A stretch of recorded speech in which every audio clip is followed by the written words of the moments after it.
What made the situation with Fethullah Gülen difficult is that, from the United States' point of view, this was a legal matter. From the Turkish point of view, it was purely a political matter. In order for the United States to extradite someone, there needs to be, yes, the political will, but there also has to be a strong enough legal case that when this goes before a federal judge, the federal judge decides that it meets the legal bar for extradition. And if an American judge decides that it doesn't, no matter how much Turkey would like, in this case Gülen, to be extradited, no matter how much the president, the State Department even, would like Gülen to be extradited, it simply can't happen. And what made the situation with Turkey very difficult is that almost immediately,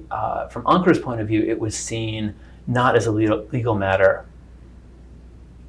It was seen not as a legal matter, but as a test of American sincerity, a test of America's loyalty as an ally. And so, in order to put political pressure on the United States to return Gülen,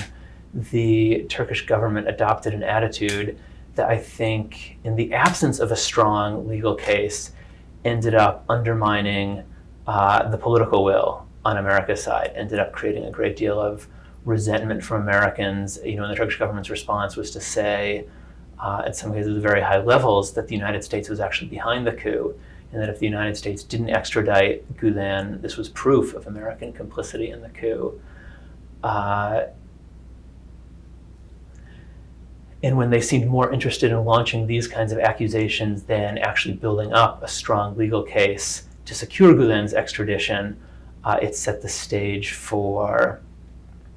the kind of mutual anger and frustration that you've had. It's remarkable, you always have people in Turkey make the case that for them the July 15th coup attempt was like September 11th in the United States, and that it was important to remember the kind of trauma that the United States experienced after 9/11.